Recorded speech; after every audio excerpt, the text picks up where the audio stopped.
Well, good afternoon, ladies and gentlemen. This is the Truckers Podcast, FYI Conversations Without Barriers. I'm your host, Doug from Ontario, Canada. Hope everybody had a good week. Yes, it is Monday, the 5th of May at 2 p.m. Yeah, I was going to be out here this morning, but it just didn't work out that way. So I'll just get a show in this afternoon. Now, as you may or may not know, um, Trump is just passionate about tariffs. It's his favorite word in the dictionary. He's also somewhat passionate about annexing Canada. Again, he's back in the news. Yesterday, Prime Minister Mark Carney is going to Washington tomorrow to meet with Trump and his cronies at the White House. And again, he's talking about Canada to become the 51st state, which is never going to happen. I don't think he understands the word sovereignty. Canada is a sovereign nation. It is a free nation.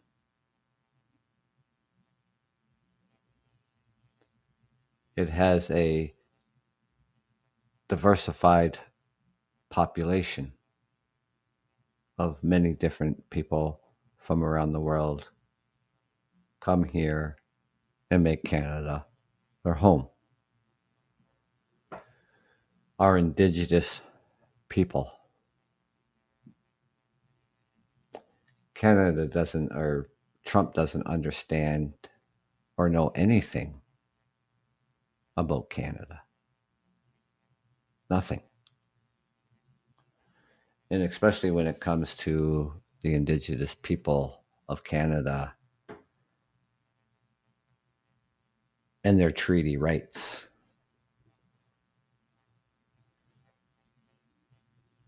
Canada has 11 numbered treaties signed between 1871 and 1921, and these treaties were agreements between the Crown and the Indigenous nations covering vast regions across the country.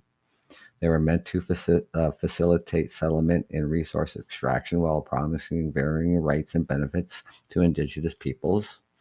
Beyond the numbered treaties, there are also modern treaties and historic agreements that continue to shape Indigenous ground relationships.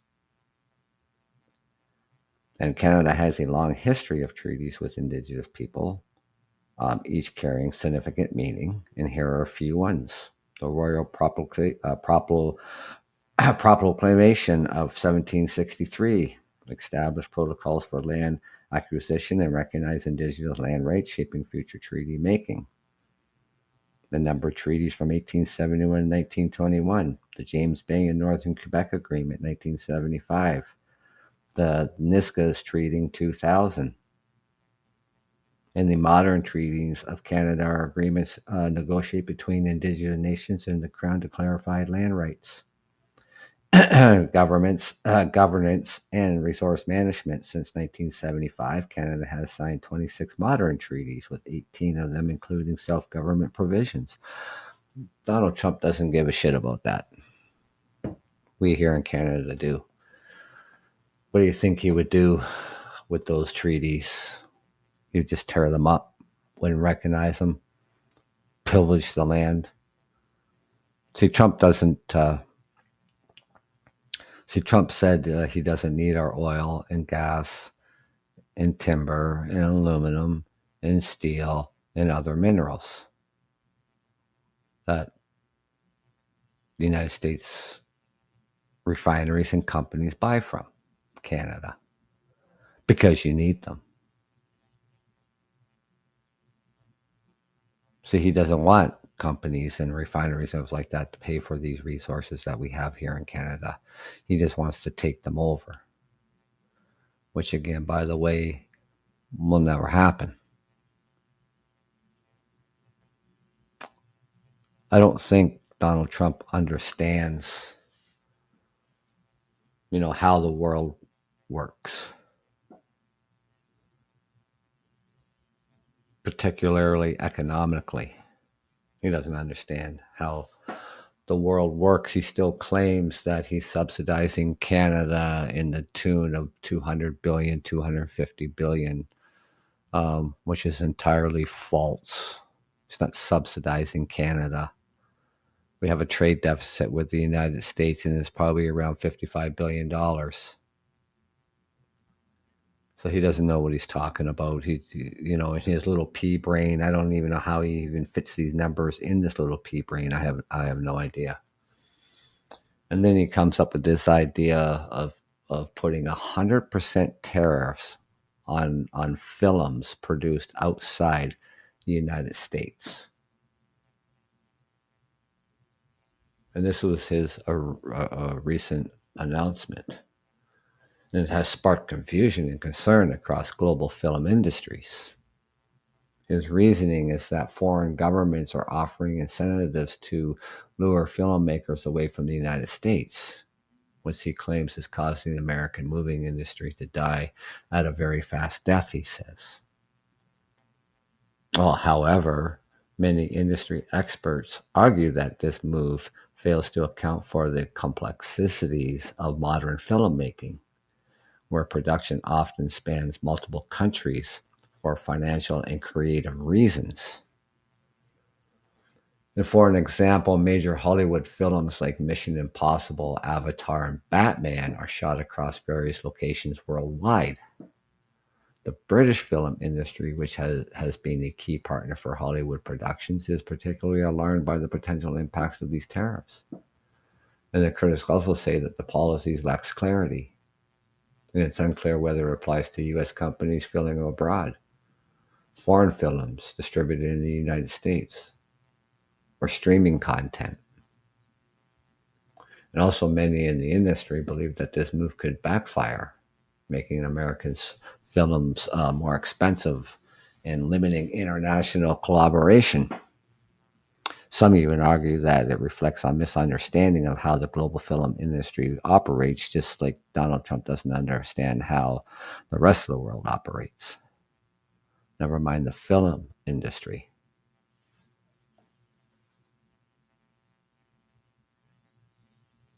And there's definitely a lot of criticism surrounding Trump's decision to impose 100% tariffs on films produced outside the United States, with many arguing that it demonstrates a fundamental misunderstanding of how the global economy and creative industries function. So I'm not wrong about that. Film production isn't just a national enterprise. It relies on international partnerships, diverse film locations, and collaborations across borders. Even major Hollywood productions often shoot scenes abroad, take advantage of foreign tax incentives, and work with international talent. I used to think he's going to bring back the movie industry back to the United States and just have American actors doing the movies. That's just absurd. Absolutely absurd. Beyond the film industry, this kind of protectionist approach, just with those other tariffs on other countries around the world, it's a protectionist approach, raises concerns about broader economic consequences. If Trump continues imposing aggressive tariffs, it could trigger retaliation from other nations, which we are already doing in implementing tariffs on the United States. That could trigger retaliation from other nations, like I said, potentially affecting trade, and it already is, and affecting investment and diplomatic relations, which it already is.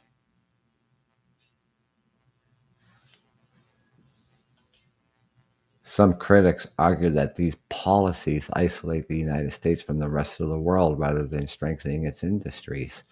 And Donald Trump is isolating the United States from the rest of the world.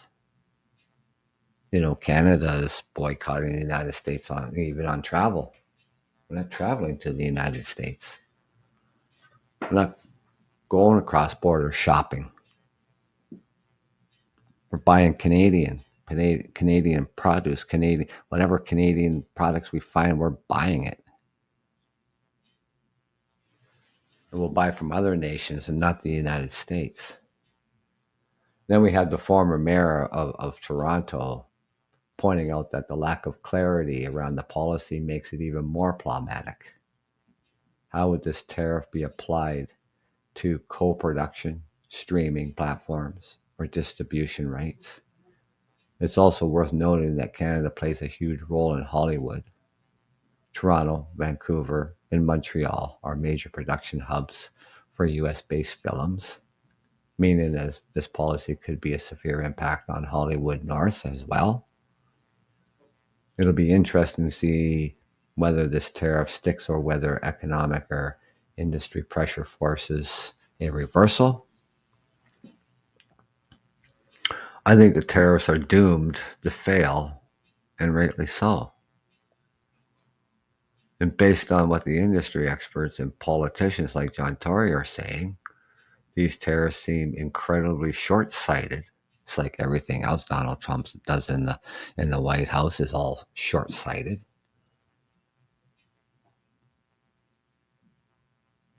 And impractical. The global film industry is deeply interconnected, and trying to impose 100% tariffs on production outside the U.S. could cripple Hollywood's ability to operate efficiently, or any else in the world.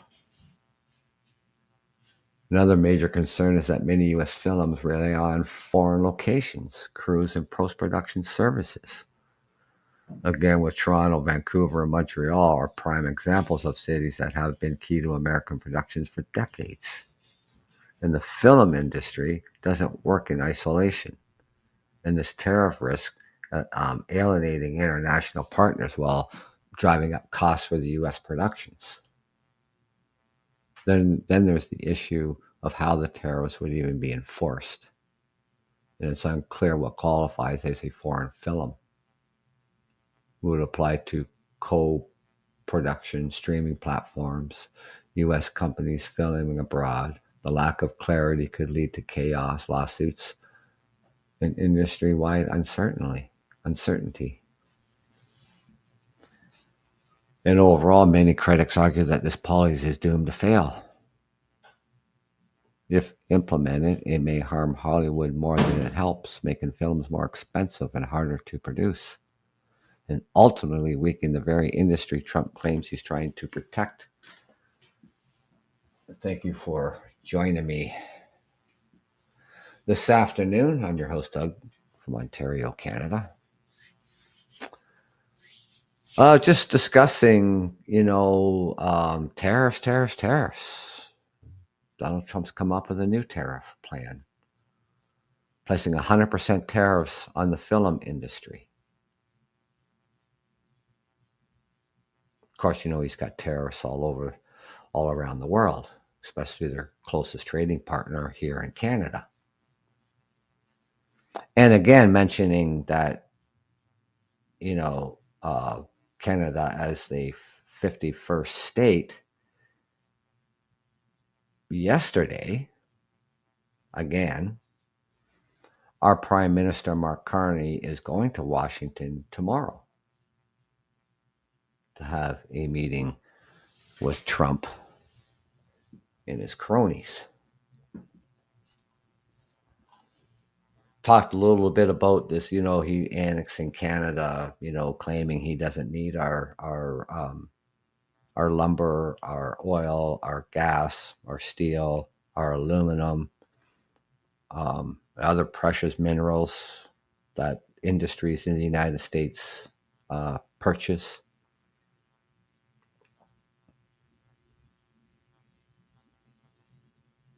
I don't think he even understands the meaning of sovereignty. Canada is a sovereign nation. We are a free nation. We are a diverse in culture nation.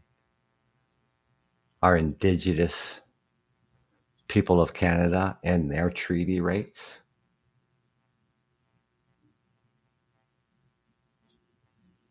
Trump knows nothing about Canada. Nothing whatsoever. Now, of course, he's imposed tariffs on many countries around the world. He's backed down on some, paused some, and recently, removed tariffs off of auto parts going back and forth between Canada and the United States. So he's all over the board.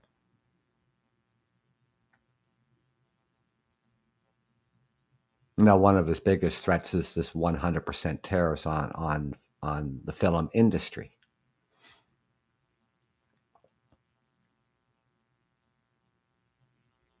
And like I said before he came on the show, I don't even think Donald Trump even knows how the world works, economically or otherwise. And we have the industry experts are saying that, him thinking about imposing the 100% tariffs on the film industry, is short-sighted and impractical. And that the film industry is deeply interconnected. Foreign industry, like foreign movies, international movies, American, Canadian, and that the U.S. film industry relies on foreign locations and crews and post-production services. Like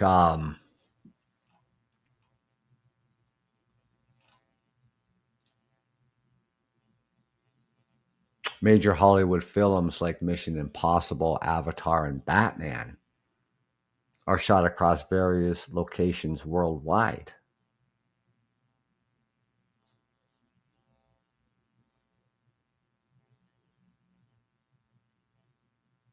And the industries, the professionals that work in the industries are calling it short-sighted. Toronto, Vancouver, and Montreal are major production hubs for the United States-based films, meaning this policy could have a severe impact on Hollywood North here in Canada.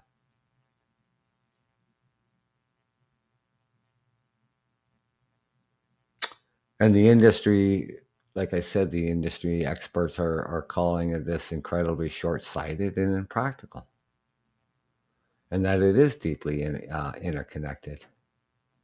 And trying to impose 100% tariffs on production outside the United States could cripple Hollywood's ability to operate efficiently. Another major concern is that many U.S. films rely on foreign locations, crews, and post-production services. Again, Toronto, Vancouver, and Montreal are prime examples of cities that have been key to American productions for decades.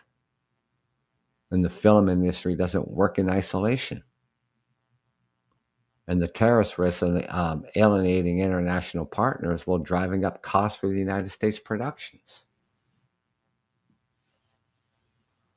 Then there's the issue of how the tariffs would even be enforced. And it's unclear what qualifies as a foreign film. Would it apply to co-production, streaming platforms, U.S. companies filming abroad? Then the lack of clarity could lead to chaos, lawsuits, and industry-wide uncertainty. Many of the people working this profession argue this policy is doomed to fail. And if it is implemented, it may harm Hollywood more than it helps, making films more expensive and harder to produce. and ultimately weaken the very industry Trump claims he's trying to protect.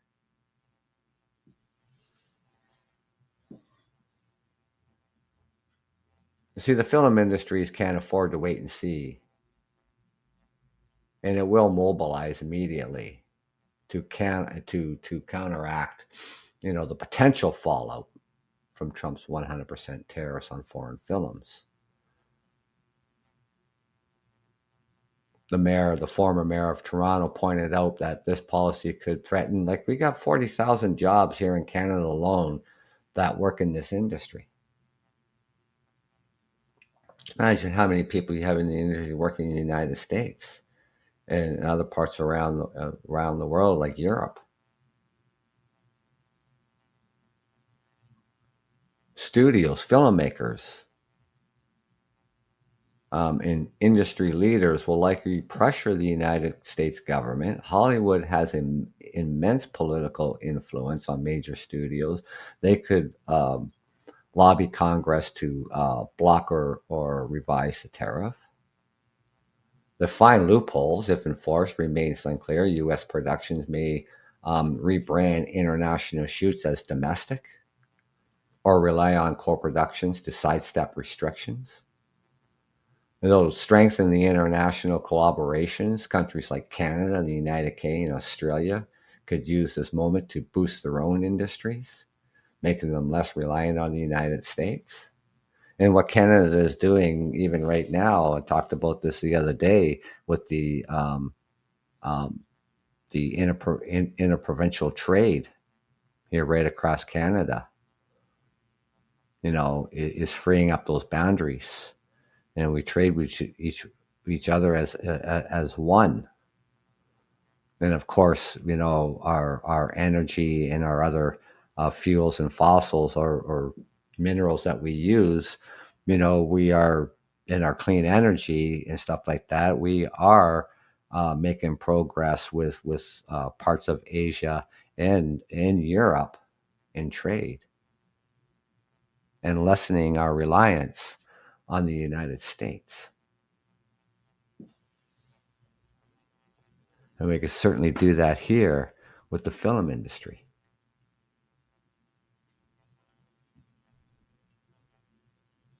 And of course, rally public opposition. The tariff affects movie prices, streaming services, and global box office revenues. And public backlash could sway policymakers.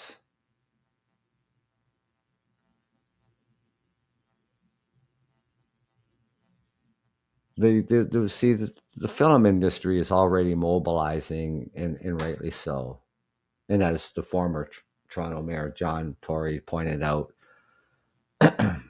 studio filmmakers and policymakers will likely move fast to challenge this policy, whether through lobbying, finding legal loopholes, or simply pushing for a reversal before the damage takes hold.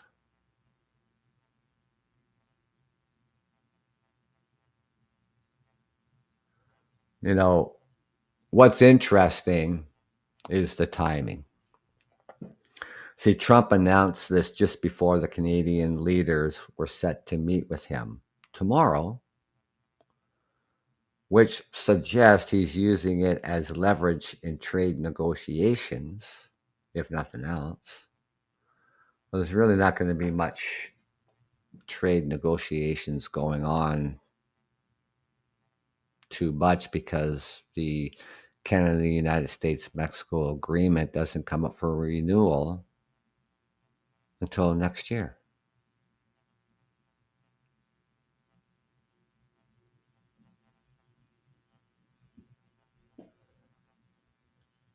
This controversy might force Hollywood to rethink its global strategy and strengthen ties with non-US markets. Canada has the resources, influence to both strengthen its own film industry and push back against the United States tariffs. Expanding Canadian filmmaking. This could be a golden opportunity for Canada to attract more productions, offer competitive tax incentives, and invest in local talent. Cities like Toronto, Vancouver are already Hollywood hotspots. So doubling down on their appeal could make them even more vital to global filmmaking. Diplomatic pressure. Canada's government could use its trade relations and the Hollywood connections to challenge the tariffs directly. If enough industry leaders speak out, it could put pressure on the United States lawmakers to rethink the policy. Then it makes perfect sense, and with the diplomatic pressure should be the first move to try to reverse these tariffs before they cause too much damage. And we do have ties. We do have whatever trade ties left that we have with the United States, and moving away from reliance on the United States, because you know Canada's not pissed off at the American people. Like, Canadians, Americans, you have family and friends on both sides of the border, right? And it's unfortunately that we're boycotting the United States through travel, essentially, too.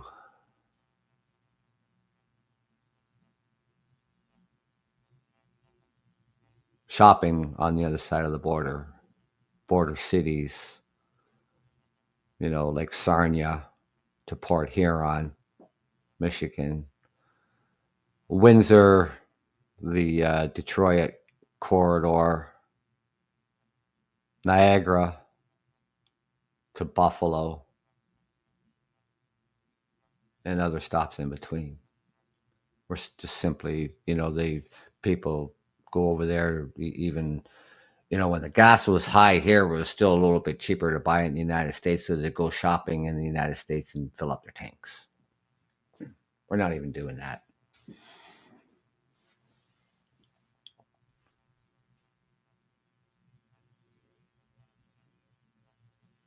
Now, if the diplomacy doesn't work, then industry expansion could be the backup plan.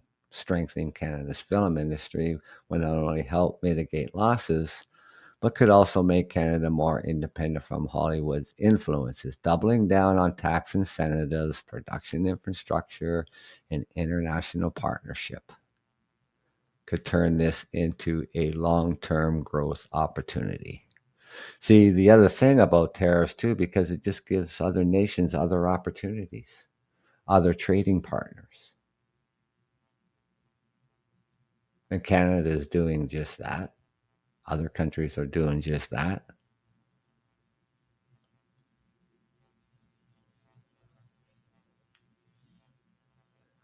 If Canada plays this right, it could come out even stronger, whether the tariffs stay or go. And of course, talking about um, diversity, it's key. The film industry, especially in Canada, expand into new markets, develop a stronger local production, and tap into different revenue streams to stay competitive. Boosting the local production, investing in Canadian filmmakers, studios, and talent could make Canada less reliant on Hollywood. And we have a lot of Canadian talent, and we've had a lot of Canadian talent grow through the movie industry. And of course, again, partnering with other global markets. And we already have strong ties with the United Kingdom, Australia, and Europe. Strengthening these partnerships could reduce dependence on the United States. And we're doing that with other trade between UK, Australia, Europe, Asia. And exploring new distribution models with tariffs potentially impacting traditional releases, studios might lean more on streaming platforms, international co-productions or alternative funding sources. So I guess there goes going out to the movies, right? Everybody likes to go see movies every now and again. I sure do. I don't want to see that breakdown. I don't want to fucking stream it.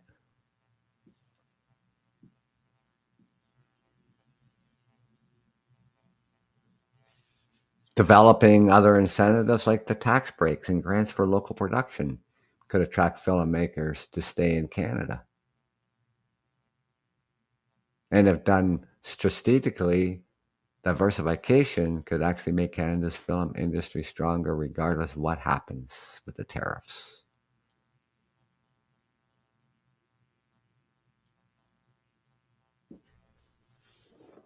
And of course, like I said, by collaborating more with the UK, Australia, Europe, and other major film markets, co-produce more films with global studios, ensuring projects remain competitive despite the tariffs.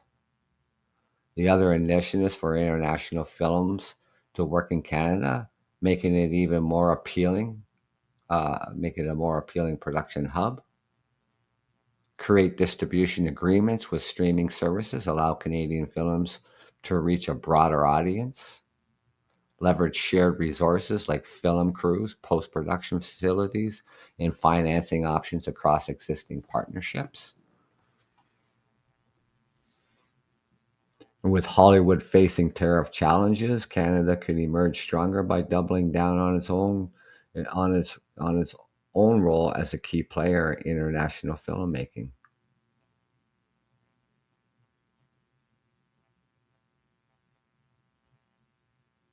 Whether it's a blockbuster, action films, intimate indie dramas, or big budget sci-fis, Canada has the talent, infrastructure, and location to support any type of storytelling. Toronto can double as New York. Vancouver is a favorite for fantasy and sci-fi, and cities like Montreal and Calgary bring their own unique cinematic appeal. They've even shot movies here in London, Ontario, where I reside. And with the global reach, Canada could become even more a powerhouse in film, no matter how the US tariffs play out. It's just, I don't know, ladies and gentlemen, it's just absolutely ridiculous. Absolutely ridiculous. Interested to see how these talks are going to go tomorrow at the White House. And believe me, it's not going to be this fucking theoretical nightmare that you saw um, with Lewinsky and J.D. Vance and Trump. It's not going to play out like that, ladies and gentlemen. Prime Minister Mark Carney is one of the um, most recognized and appreciated and well liked economist in the world, and he's Prime Minister.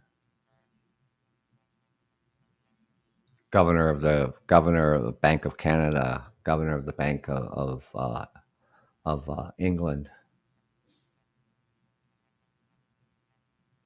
dedicated his whole life to economy, to economics, where Donald Trump doesn't even know what the hell he's talking about. Doesn't understand economics, doesn't understand one-on-one economics. He tells you that, he places the tariffs on the country. It's the country that pays that tariff.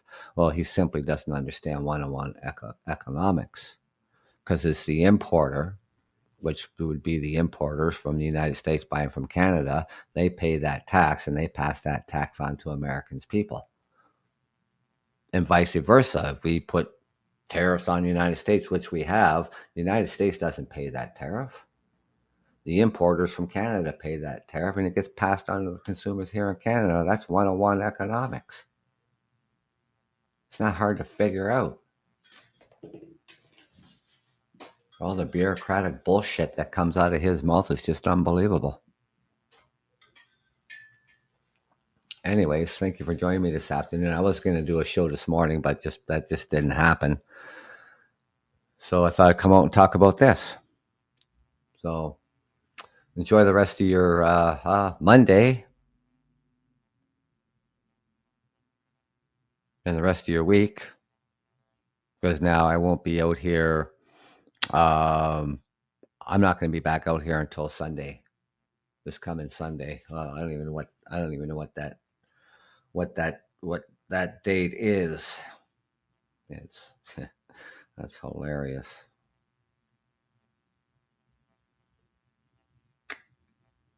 The 11th, Mother's Day too. But it'll be in the morning, 8:30 in the morning, because I will be going to visit my mother. I visit my mother anyways, but not just on Mother's Day, obviously. But May the 11th at 8:30 Sunday will be the next time we'll be out here. So thank you for coming out here and listening in. I'm your host, Doug from Ontario, Canada. Take care. Enjoy the rest of your day. Enjoy the rest of your week.